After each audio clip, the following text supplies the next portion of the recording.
In the beginning, before the rustle of leaves in the wind, before the chirping of crickets at dusk, before time itself was measured by sunrise and sunset, there was only God, and in his infinite wisdom, he crafted a universe of breathtaking wonder. He separated light from darkness, gathered the waters into vast oceans, and commanded the dry land to appear. He filled the skies with stars, the sun, and the moon. The earth burst forth with life-towering trees, fragrant flowers, and every kind of plant imaginable. The seas teemed with creatures, and the air filled with the songs of birds. On the land, animals of all shapes and sizes roamed freely. It was a world perfect in its design, a masterpiece of divine creation. And when God looked upon all that he had made, he saw that it was good. Yet, something was missing, a steward.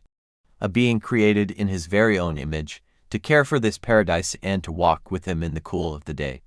So, from the dust of the ground, God formed the first man. He breathed into his nostrils the breath of life, and the man, Adam, became a living soul. When Adam opened his eyes, he found himself in the most beautiful place he could ever imagine, the Garden of Eden. Rivers flowed through it, watering a landscape rich with every tree that was pleasant to the sight and good for food. Adam was given a purpose, to work the garden and to keep it. He walked among the lions without fear, named the creatures God brought before him, and marveled at the splendor of his home. But amidst all this perfection, God observed, "It is not good that the man should be alone. I will make him a helper fit for him." So, as Adam slept, a deep and dreamless slumber, God performed the first surgery. He took one of Adam's ribs and, with it, he fashioned a woman. When Adam awoke and saw her, a profound recognition stirred within him. This was not like the other creatures. This was different. This was bone of his bones and flesh of his flesh. He named her Eve. Together, they were complete, the first family, living in perfect harmony with God and all of creation. They were innocent, without shame, two souls united in a world untouched by sorrow. In the heart of the garden stood two special trees, the tree of life and the tree of the knowledge of good and evil. God gave Adam and Eve freedom to enjoy the entire garden, with just one single command. He told them, "You may surely eat of every tree of the garden, but of the tree of the knowledge of good and evil you shall not eat, for in the day that you eat of it you shall surely die."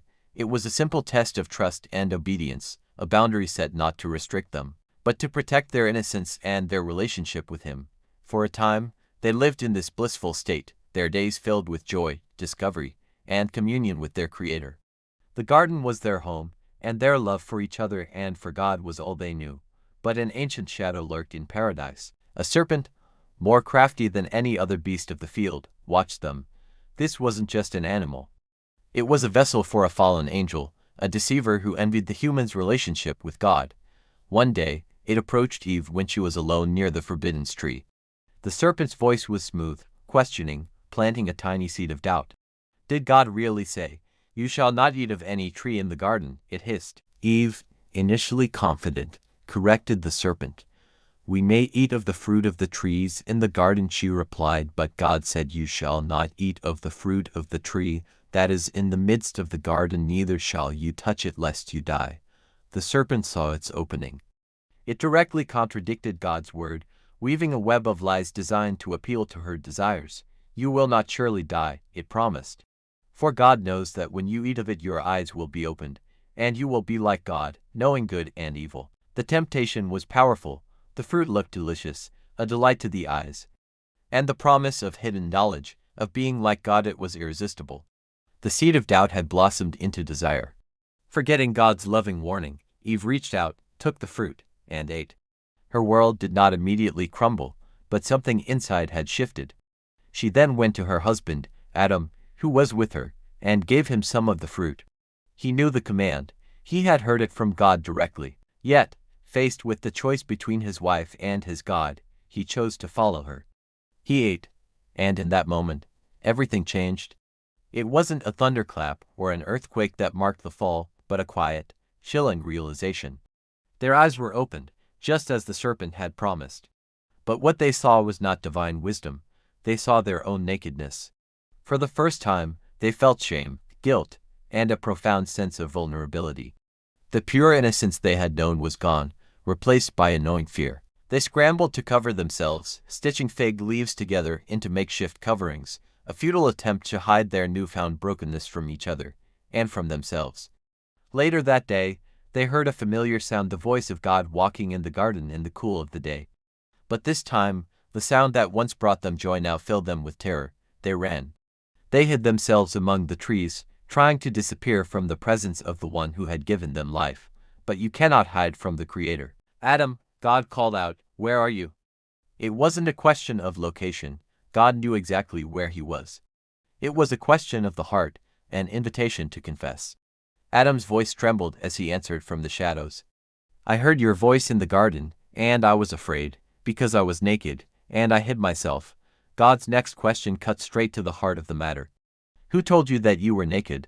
Have you eaten of the tree of which I commanded you not to eat?" The moment for responsibility had come, but instead of confessing, Adam pointed the finger. "The woman whom you gave to be with me, she gave me fruit of the tree, and I ate." The blame shifted. He blamed Eve, and in a way, he even blamed God for giving her to him. God then turned to Eve. "What is this that you have done?" And she, in turn, passed the blame. "The serpent deceived me, and I ate." The perfect unity of creation was shattered. Blame had replaced trust. Fear had replaced fellowship. The consequences were swift and severe. The serpent was cursed to crawl on its belly and be at enmity with humanity forever. Eve was told she would have pain in childbirth, and her relationship with her husband would now be one of conflict and desire. Adam was cursed with a life of hard labor, toiling against thorns and thistles to bring food from the ground he was made from, until he would one day return to it. Then came the most heartbreaking consequence of all.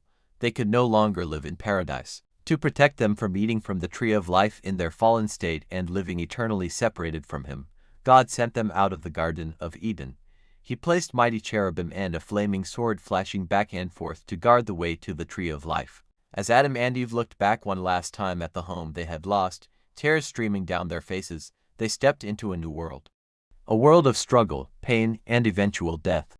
But even in this moment of judgment, there was a glimmer of hope. In the curse on the serpent, God had made a promise, a prophecy of a future descendant of Eve who would one day crush the serpent's head. It was the first hint of a rescue plan, a whisper of redemption in a world now cloaked in shadow.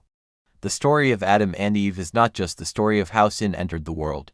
It is the beginning of a much larger story, the story of God's unwavering love and his incredible plan to bring his lost children back home. Thank you for joining us on this cinematic journey through one of the most foundational stories ever told. If this story moved you, please like, share, and subscribe for more epic tales from the Bible. Let us know in the comments what you found most impactful. Until next time, stay curious.